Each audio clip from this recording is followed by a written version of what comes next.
Assalamualaikum warahmatullahi wabarakatuh. Innal hamdalillah nahmaduhu wa nasta'inuhu wa nastaghfiruh wa na'udzu billahi min syururi anfusina wa min sayyiati a'malina. May yahdihillahu fala mudilla lahu wa may yudlil fala hadiyalah. Asyhadu an la ilaha illallah wahdahu la syarika lahu wa asyhadu anna Muhammadan abduhu wa rasuluh la nabiyya ba'dah. Allahumma shalli wa sallim ala sayyidina Muhammad ibn Abdullah wa ala alihi wa ashabihi wa man tabi'ahum huda wa ba'du. Wa ila hadratin Nabi Mustafa Sayyidina Muhammad Rasulullah sallallahu alaihi wasallam wa alihi wa azwajihi wa dzurriyyatihi wa ahli baitihi wa ashabihi ajmain wa jamil mu'minin wal mu'minat wal muslimin wal muslimat al ahya'i minhum wal amwat wa ila arwahi jami' ahlil quburin ahli la ilaha illallah min ladun sayyidina Adam ila yaumil qiyamah wa naususan ila arwahi muallifi hadhil kutub al-makura fi hadzal mahadis syarif ani mahadaril hikam wa naususan ila arwahi muallifi hadzal kitab ani muallifatil ma'in wa al-imam Zainuddin al-Malibari min yatil qabula tamami kulli sulana li kulli ma'mul ila hadrati rasul al-fatihah. A'udzu billahi minasyaitonir rajim. Bismillahirrahmanirrahim. Alhamdulillahirabbil alamin arrahmanir rahim maliki yaumiddin. Iyyaka na'budu wa iyyaka nasta'in shiratal mustaqim shiratal ladzina an'amta 'alaihim ghairil maghdubi 'alaihim waladdallin. Alhamdulillah, insyaallah kita lanjutkan bacaan kita kitab Fathul Mu'in. Sesudah sebelumnya kita baca tentang definisi nikah, apa itu nikah, dan juga hukum nikah. Pada saat ini insya Allah kita akan baca kitab Fathul Mu'in bicara tentang al-khitbah. Ada al-khutbah, ada al-khitbah. Kalau al-khutbah ya ceramah gitu ya. Ceramah, pidato. Kalau al-khitbah artinya melamar. Tapi bukan melamar pekerjaan di sini ya. Melamar anak orang. Melamar anak gadis gitu ya. Bismillahirrahmanirrahim. Qala al-mu'allif rahimahullah ta'ala wa adama nafa'a bi ulumi fid dharaini amin. Wa sunna nadharu kullin minaz zawjaini badal azmi ala nikah wa qabla al-khitbah al-akhara ghaira auratin muqarraratin fi syuruti shalah. Wa sunnah dan disunahkan nadharu kullin melihat tiap-tiap minaz zawjaini daripada az-zawjain calon suami istri, daripada dua calon pasangan suami istri, badal azmi ala nikah sesudah berniat bertekad untuk nikah menikah gitu ya. Qabla al-khitbah dan sebelum melamar, al-akhara kepada yang lainnya gitu. Kepada yang lainnya, ghaira auratin kecuali aurat, artinya selain aurat, muqarraratin yang telah ditetapkan fi syuruti shalah pada syarat-syarat salat. Artinya begini, dalam Islam ketika seseorang ingin menikahi seorang wanita, maka ada beberapa langkah yang perlu ditempuh. Dengan catatan dia ingin menikahi gitu ya. Sehingga ketika dia ingin menikahi seorang wanita, disunahkan melihat pasangan masing-masing. Artinya sang pria melihat wanita yang akan dia nikahi gitu ya. Berarti sang wanita juga melihat kepada pria yang akan menikahi dia. Sehingga ketika seorang ingin bertekad untuk menikah, maka dalam Islam disunahkan nazaru kullin al-akhara. Tiap-tiap pasangan tadi saling melihat.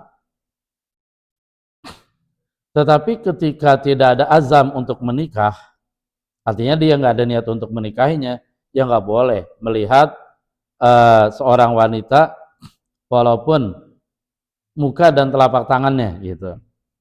Jadi ini catatannya, ketika seorang pria ingin menikahi, jadi ada azam ya, menikahi seorang wanita, maka diperbolehkan, bahkan disunahkan pria tadi melihat calon pasangannya. Dan itu qoblal khitbah, sebelum lamaran gitu. Jadi pertama melihat calon pasangannya, dan tentu ketika melihat calon pasangan jangan berduaan aja, jangan gitu ya, jangan khalwah berdua. Kalau berduaan aja nanti ketiganya setan gitu. Artinya ketika proses melihat calon pasangan yang dia ingin nikahi tadi, itu harus ditemani oleh pihak ketiga, misalkan oleh orang tuanya, ibunya, atau oleh mahramnya gitu. Jadi jangan sendirian, jangan. Dan itu melihat dilakukan qoblal khitbah, sebelum melamar gitu ya. Apa sih melamar? Ya melamar kalau di kita ya. Melamar itu artinya iltimasun nikah, di mana seorang suami, seorang laki-laki dia mengungkapkan keinginannya untuk menikahi wanita tersebut. Kalau bahasa kita melamar ya. Jadi kembali, kesunahan melihat di sini itu sebelum melamar dan sesudah azam, tekad untuk menikahi gitu. Dan tentu yang melihat bukan laki-laki kepada calon istrinya atau perempuan tadi, perempuan juga melihat kepada eh, calon suaminya gitu. Ini baru calon nih. Kemudian bagian badan apa aja yang boleh dilihat, yang sunnah dilihat, ghaira auratin muqarraratin fi syuruti shalah. Selain aurat yang ditetapkan dalam syarat-syarat salat. Artinya kembali ketika kita bicara syarat salat, di mana salah satu syarat sahnya salat, seorang wanita diwajibkan tutup aurat. Dan aurat wanita yang wajib ditutup pada saat salat jami'ul badan, seluruh badannya, illal wajha wal kafain, kecuali wajah dan dua telapak tangan, zohron wa batina, bagian belakang dan bagian ini sampai al-qu'ain, sampai pergelangan tangan. Sehingga telapak kaki wanita dia termasuk aurat dalam sholat yang wajib ditutup. Sehingga aurat wanita dalam sholat, kita ulang lagi, yaitu seluruh badannya wajib ketutup kecuali muka dan telapak tangan. Nah itu nggak boleh dilihat tuh, aurat yang wajib ketutup dalam sholat, pada waktu keinginan untuk melamar nggak boleh dilihat gitu ya. Berarti yang dilihat apa aja? Wa yanzuru minal hurrati wajaha liya'rifa jamalaha. Maka seorang pria yang dia berniat untuk menikahi wanita tadi, dan dia disunahkan melihat calonnya tersebut, fa yanzuru, maka dia melihat minal hurrah, dari wanita merdeka. Bicara wanita merdeka ya. Dia melihat wajahnya, wajah perempuan tadi. Liya'rifa jamalaha, agar ketika calon suami tadi melihat wajah calon istrinya yang dia niat ingin menikahinya, dia mengetahui jamalaha, keindahannya, kecantikannya. Artinya hikmah daripada disunahkan melihat wajah, nanti biar kelihatan, oh begitu dilihat wajahnya, ini wajahnya cantik gitu ya. Oh ini wajahnya tidak cantik, jadi kelihatan. Jadi hikmah faedah disunahkan melihat wajah agar terlihat kecantikannya. Dan itu kan logikanya berarti sebelum itu belum pernah melihat gitu. Kemudian yang disunahkan dia melihatnya wa kafaiha zahran wa batna. Dua telapak tangannya. Telapak tangan dari wanita tadi zahran wa batna, baik bagian belakang telapak tangan ini ya. Wa batna, dan perut telapak tangan ini dan juga ini. Apa sih faedahnya, tujuannya melihat dua telapak tangan ini? Liya'rifa khusubata badaniha, agar dia mengetahui khusubata badaniha, kesuburan badannya. Jadi seseorang bisa dilihat apakah badannya subur, dilihat dari jarinya tuh. Oh ini jarinya kurus kering gitu ya. Ya bisa jadi tidak subur gitu. Oh ini jarinya subur nih kelihatan, satu. Kemudian juga ada yang bilang ketika kita melihat ini itu bisa mewakili bagaimana badannya. Sehingga kalau katakanlah seandainya di sini banyak pakuan-pakuan dan seterusnya, nah itu sudah tergambar bisa jadi badannya seperti itu gitu. Ya walaupun belum tentu ya. Pokoknya hikmah disunahkan melihat dua telapak tangan zohron wa batna adalah dengan melihat dua telapak tangan tadi bisa diketahui kesuburannya. Oh ini wanita subur, ini tidak subur gitu. Subur badannya maksudnya. Jadi yang dilihat dari wanita merdeka adalah pertama yang boleh dilihat pada saat mau melamar itu ya, yaitu mukanya dan dua telapak tangannya. Wa mimman bihariqun, dan dia disunahkan melihat terhadap wanita yang biha pada wanita tadi riqun, perbudakan. Artinya ketika seorang pria ingin melamar seorang budak gitu ya, ingin dijadikan istri, dia juga disunahkan untuk melihat budak tadi, sehingga nanti dia bisa lihat, oh ini budak cantik, oh ini budak perempuan ini tidak cantik, bisa dia lihat gitu ya. Bahkan di sini lebih luas nih yang disunahkan untuk melihat. Apa itu? Ma'ada ma baina surah wa rukbah, anggota badan selain antara anggota pusar dan lutut. Berarti yang boleh dilihat ketika seorang pria ingin menikahi wanita budak itu dari pusar ke atas, kemudian dari lutut ke bawah. Nah itu boleh dilihat. Adapun dari antara pusar dan lutut nggak boleh dilihat. Itu lagi dan lagi harus ada yang nemenin tentunya gitu ya. Wa huma yanzurani minhu dzalika. Nah, di sini yang melihat, yang disunahkan melihat bukan hanya pria kepada calon istrinya, baik calon istrinya tadi budak ataupun merdeka. Wa huma, dan keduanya. Kedua di sini wanita merdeka tadi akan dijadikan istri dan juga ada budak perumahan akan dijadikan istri, yang zurani. Keduanya disunahkan melihat minhu darinya. Minhu darinya dari ya dari calon mempelai pria tadi. Zalika itu ditafsirkan di sini ada ma baina surah wa rukbah, yaitu anggota tubuh selain pusar dan lutut.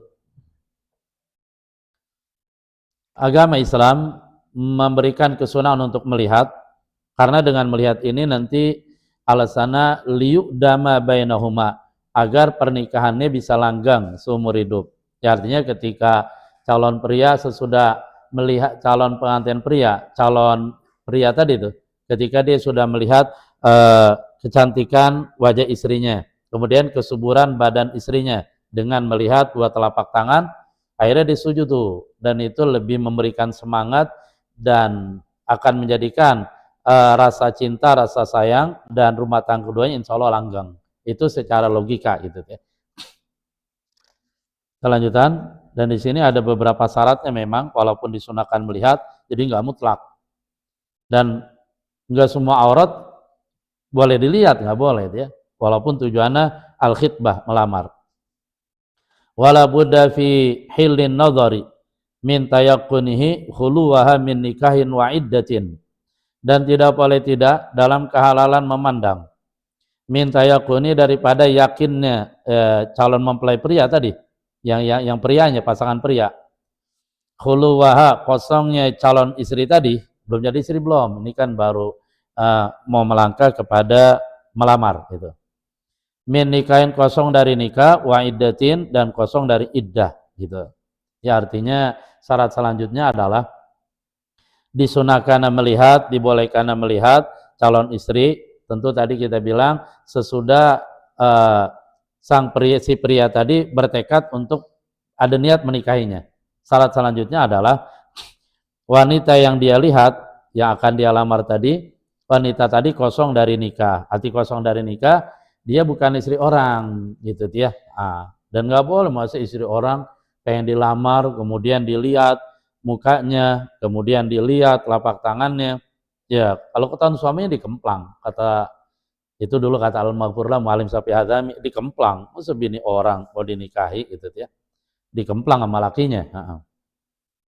Ya, artinya wanita tadi bukan masih dalam ikatan pernikahan dengan orang lain. Wa iddatin, dan wanita juga tadi sudah selesai dari masa iddahnya gitu. Artinya kalau memang dia wanita yang tertalak atau berpisah dari suaminya, jadi nggak boleh wanita masa iddah kalau mau dilamar. Jadi selesai dulu, dia selesai iddah, baru ya dilakukan ketika ingin menikahinya, dilakukan tadi tuh, ketika ingin melamar disunahkan melihat dulu gitu. Itu syarat-syaratnya di sini banyak ya, jadi tidak mutlak. Wa la yaghliba ala zannihi annahu la yujabu, dan bahwa janganlah dominasi ghalib ala zani atas sangkaannya, sangkaan pria tadi itu. Anau la yujabu, bahwasanya dia tidak dijawab, dia tidak diterima. Artinya disunahkan melihat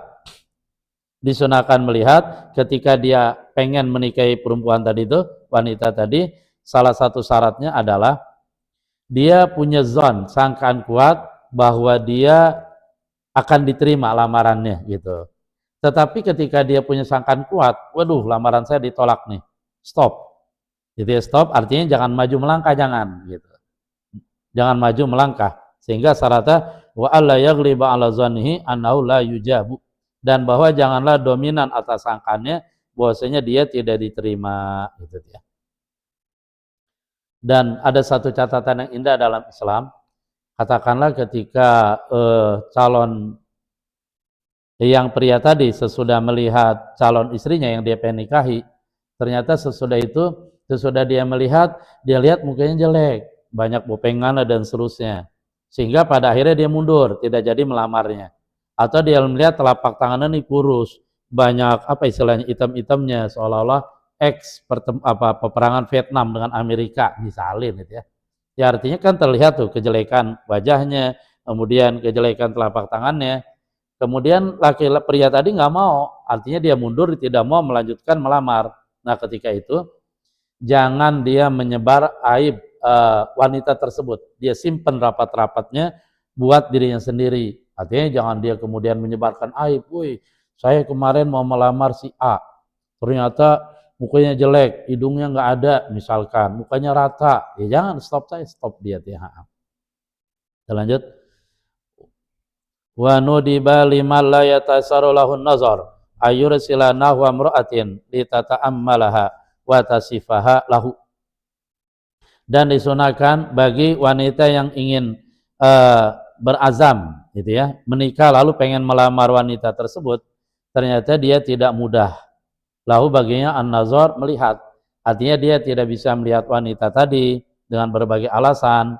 Misalkan, apalagi kalau zaman dulu ya, wanitanya misalkan ada di Bandung dan seterusnya, atau dianya masih di luar negeri gitu. Nah disunahkan ayyursila nahwa mra'atin, dia mengirim seumpama seorang wanita. Artinya kalau pria tadi tidak bisa melihat secara mubasyarah langsung di majelis, dia bisa meminta tolong seorang perempuan, apakah kakak dia, gitu ya, kakak dari pria tadi, perempuan, atau adik dia, atau bibi dari perempuan tadi, gitu.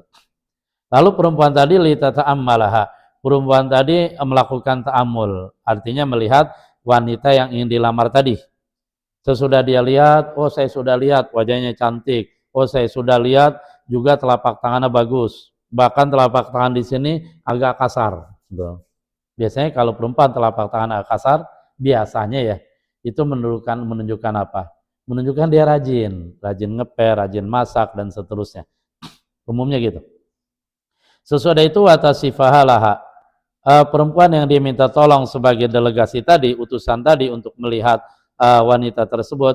Nah perempuan ini tasifahalaha, dia menjelaskan tentang perempuan calon yang ingin dikhitbah tadi kepada pria gitu. Dan ini dalam menjelaskan dia harus jujur apa adanya. Kalau memang wajahnya cantik ya cantik, kalau memang wajahnya jelek ya jelek, kalau emang dua telapak tangannya subur ya ceritakan kesuburannya, kalau tidak subur pokoknya jangan diupet-upetin itu ya. Wa kharaja bin nazari al-masu, dan keluar dengan kata nazar, melihat, al-masu menyentuh. Jadi ketika seorang pria dia berniat ingin menikahi seorang wanita, dia disunahkan dan boleh melihat wajah dan dua telapak tangan wanita tadi gitu ya. Jadi hanya boleh melihat, hanya yang dibolehkan melihat, yang disunahkan melihat. Nyentuh boleh enggak? Oh enggak boleh. Fayahrumu, maka haram menyentuh. Enggak boleh ya, belum boleh menyentuh. Kenapa? Idlah hajata ilai, karena tidak ada kebutuhan ilai kepada menyentuh tadi. Jadi yang dibutuhkan adalah melihat muka, melihat bola telapak tangan gitu. Nah, sesudah pria tadi melihat wajah dari wanita tersebut, kemudian dia setuju, dia tertarik, dia melihat dua telapak tangannya subur, dan dia juga tertarik dan dia pengen melanjutkan ke langkah selanjutnya. Nah, di sana tinggal dia bilang bahwa dia akan melamar wanita tersebut sebagai istrinya. Ya, sudah ada diadakan lamaran. Dan biasanya pada saat lamaran tuh gitu ya. Biasanya pada saat lamaran tadi sebaiknya dibicarakan, ini kapan nih mau akan nikah dan seterusnya. Jadi geraknya memang cepat gitu ya. Kapan nih mau akan nikah? Ditentukan atau tanggalnya. Walaupun yang terjadi di masyarakat kita biasanya ketika dilamar dan itu sudah menunjukkan bahwa dan lamaran diterima ya, dan lamaran diterima itu sudah menunjukkan bahwa keseriusan dia akan menjadikan wanita tersebut istrinya. Nah, nanti biasanya selesai itu musyawarah. Kapan nih kita akan adakan akad pernikahan. Nah, begitu hari H langsung dah diadakan akad nikah. Jadi langkah-langkahnya begitu. Langkah pertama, dia punya keinginan keras untuk menikahi wanita tadi. Kemudian dia dibolehkan melihat wajah dan dua telapak tadi dengan catatan qoblal khitbah, sebelum lamaran itu. Kemudian yang dilihat adalah muka dan dua telapak tangan. Adapun selain itu nggak boleh. Nah, itu kalau wanita merdeka. Dan disunahkan juga wanita tersebut melihat calon pasangannya tadi, sehingga ada istilah li'annahu yu'jibuha ma yu'jibuhu gitu. Karena antara kecenderungan dan ya kecenderungan perempuan dan laki-laki sama. Apa-apa yang membuat takjub, membuat menarik laki-laki tadi dari seorang perempuan, ada juga, artinya perempuan juga ada hal-hal yang membuat menarik bagi seorang perempuan dari laki-laki tersebut gitu. Ya kan bisa aja, misalkan laki-lakinya jelek, pendek, hitam, giginya ompong, 7 dan seterusnya kan gitu ya. Nah, nanti kan sah-sah saja, misalkan wanita tadi sesudah dilihat kemudian dia menolak sehingga lamarannya ditolak, itu sah-sah saja gitu ya. Alhamdulillah selesai. Kemudian insya Allah sesudah kita bicara tentang kaitannya dengan lamaran secara singkat dan proses langkah-langkah yang dilakukan. Insya Allah nanti kita akan baca muhimmatun yahrumu ala rajuli walau syaikhan himman ta'amudu nazari syai'in min banani ajnabiyatin khurratin au amatin balagat haddan tushtaha fihi walau syahwa'a au ajuzan wa aksuhu. Itu yang bisa disampaikan. Terima kasih. Pada akhirnya mohon maaf atas segala kekurangan. Subhanallah bihamdi, subhanakallah bihamdika, asyhadu an la ilaha illallah, alhamdulillahi rabbil alamin. Assalamualaikum warahmatullahi wabarakatuh.